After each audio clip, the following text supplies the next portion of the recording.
So tell my listeners, like, what your top three issues are. And I know there's a lot, but your top three issues for your candidacy for anybody that would be an urbanite that lives in the center of Chicago, and how those needs connect to a rural voter outside of Chicago.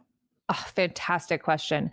First off, anti-authoritarianism. Illinois does so many things right, but that means that you weren't dealing with people like Dan Bongino and Elon Musk on a daily basis. All the people I used to cover now run our government, and I know how to put up an effective response to them in a way that a lot of our leaders haven't, because they haven't been listening to people in the anti-disinformation and anti-extremism space. We told them about January 6th before it happened, COVID misinformation, where the anti-trans CRT DEI panic would lead, and they didn't listen.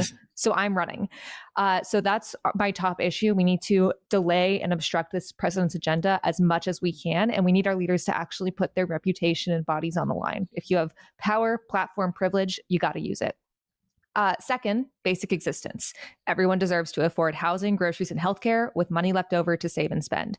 And the reality is, even if you're more fiscally conservative, universal healthcare, protections against price gouging, and building more housing with federal incentives to work with local businesses to stimulate the state and local economy actually save us money. And in the meantime, we can actually lower taxes for the working class. We can institute what's called a cost of living exemption, which essentially means that any money under the cost of living just wouldn't be taxed.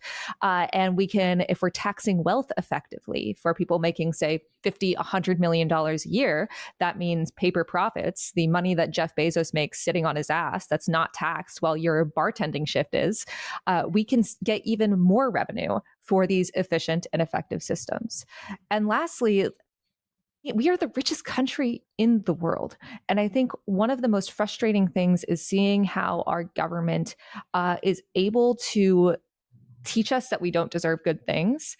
And because of that, the reason they are able to do that is because we don't have enough reform of how they should behave. We need a binding code of ethics for the Supreme Court, for our congresspeople.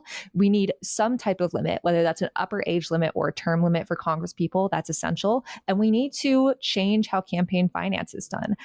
What I have learned as a not rich person is that it is almost impossible to run for federal office if you are not already rich or you don't know a bunch of rich people.